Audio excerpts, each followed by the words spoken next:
this video, I'm going to show you how to download, install, and configure the Session Emailer app onto your SmartSwim. It does require a Wi-Fi network to be set up and configured on your SmartSwim. I'll show you how to do that in a previous instructional video. You can search for that on our instructional video page. Here we are with my SmartSwim, and this is the carousel here. And I'm going to scroll over to the settings and turn on and configure my Wi-Fi network so that I can download the Session Emailer app from our server. So let me scroll down here to Wi-Fi configuration. You may already have your Wi-Fi configured. So it's off. I'm going to turn on Wi-Fi, and I've already entered my credentials, so we're good to go. And eventually we'll just wait here until we get connected. So the Wi-Fi network is not required by the Session Emailer, but it needs to be configured. You don't need to have it on. So the idea there is you will conserve power by keeping your Wi-Fi network turned off. When the Session Emailer detects new sessions, it will turn on your Wi-Fi network, wait for the connection, then email your sessions, and then turn the Wi-Fi network back off again. So this will actually conserve power on your SmartSwim.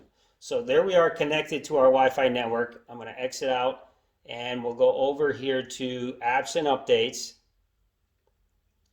And I'm going to now, it'll reach up to our server and should show us that our Session Emailer app is available on our server.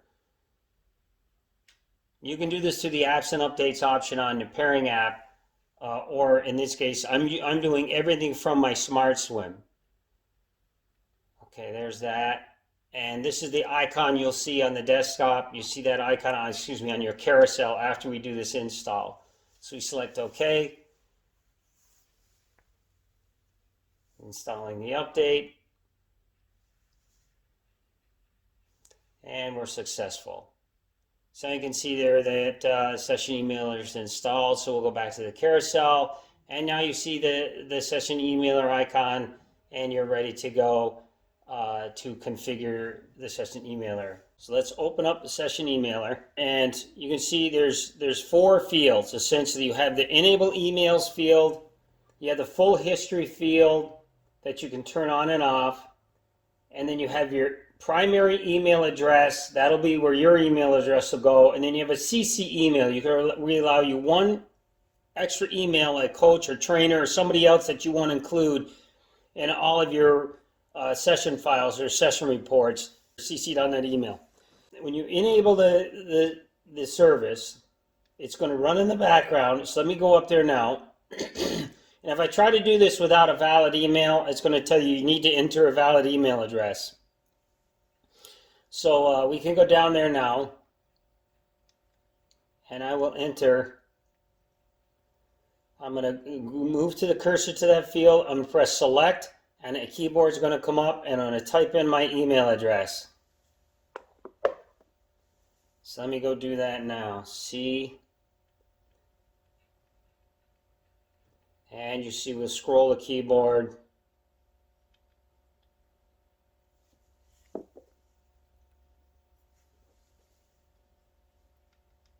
And let's just get through this. A little tough, but you can do it. You know, it just takes a little bit longer. And you don't need your pairing app, the pairing app, to get just about everything set up on your SmartSwim. Now I want an underscore, so I'm going to long press the forward button. Long press again.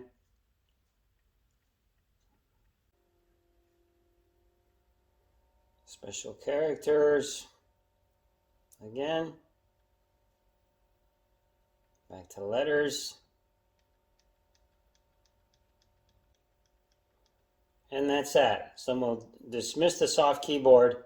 We'll go down and there's our email address. And I'm not going to CC, I have a CC entry. We can use rules in our inbox, depending on your inbox server software, that can push all of the emails coming in, and we'll show you that at the end of this video, to a special archive. And you can also add other email recipients as well on those emails. So we're going to go up, And now we're going to enable our emails, and it says full history. Before I turn on enable emails, I'm going to go over to full history though. If we turn it off, it will only email us the next session we complete from the time when we were in range of the Wi-Fi network. So if I go away on vacation right now and I have full history turned off, if I go away somewhere for a week or 2 weeks, do some training, maybe I did 5 or 10 sessions. When I come home, when it sees that Wi-Fi network, it's only going to send the last session I completed. So the 4 other sessions or the 9 other sessions that I did will not show up in my inbox. So when you first turn it on, you've got a total of 40 emails in this example here. We have 30 GPS open water sessions. We have 10 lab training sessions, no streaming sessions. So there's a total of 40 emails that are going to be sent. If we select start at session 1, let me do that now. I go over there and show you. If we select that option there that says start at session 1, that means you're going to get 40 emails the next time that the service turns on and detects the Wi-Fi network. If we say start at the next session, then what that says is, okay, these 40 emails are going to sit, they're not going to go anywhere. The 40 sessions you have will not be sent. But starting now, in any of the next sessions you perform, they will all be sent. So if there were 5 of them in the queue, or if there were 10 of them in the queue, then all 10 of them, when you finally get home from your vacation or your break, are going to get sent to your inbox. So that may be the more effective solution, or maybe you just want them all. If I have 300 sessions in there and I did a full season, and it's the first time I turned on the session emailer, well, then I'm going to have to sit and wait for 300 emails to get processed. But I may still want them in my inbox for archiving. So for now, I'm going to just pick start at next session to show you what the process will be doing. And this all runs as a service in the background. So we have full history selected as checked, and it's already set up for starting at the next session. We got our email address in there, and now I'm going to enable my the email service. So we turn that guy on, and it's scrolling again our privacy policy to let you know that Vuzix is not going to use your private information or share with anyone. That can be right up on our website as well. So now we're good to go. Our email address is in there. I've been over the full history with you. The next session that we have from any of the lab training apps will show up in my inbox. So it's there running in the background. And you notice here in the upper corner there, we have the Wi-Fi interface is turned on.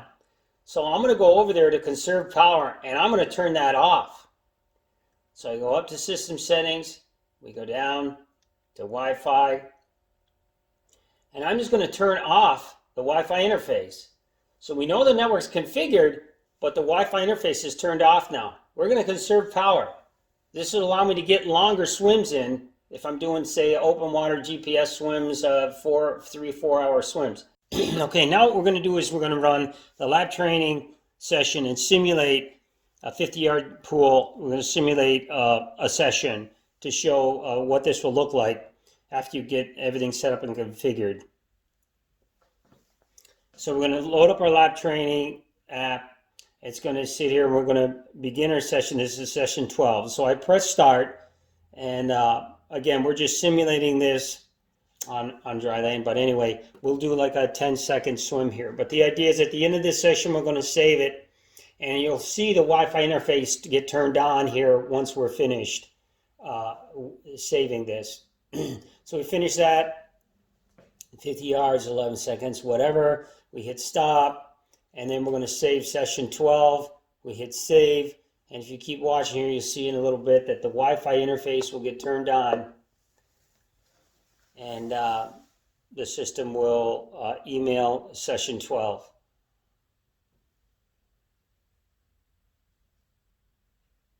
There's the interfaces turned on. You can see that prompt out, that toast. It just emails 12 of 12 emails. So even if you have longer sessions, if you went away and did 5 sessions or 10 sessions for a month long, and then you came home and your network turned on, it would basically run through all 5 or 10 sessions and send them to your inbox. And so there's that. And if I look in my inbox now, I have a rule in my inbox, and the rule states that any emails that are brought into my inbox with the title Smart Swim Auto Email, I send that to a special archive. I set that up so it sends it to a special archive. And that way I can keep it separated from all the other emails in my day-to-day work activities or what have you. So that's it, and that concludes our video on how to install, configure, and set up your session emailer for your SmartSwim. And once it's done, it all automatically happens. There's no, at this point, I can power off, power back on, the service is still running, and from this point forward, everything will be emailed to my inbox server.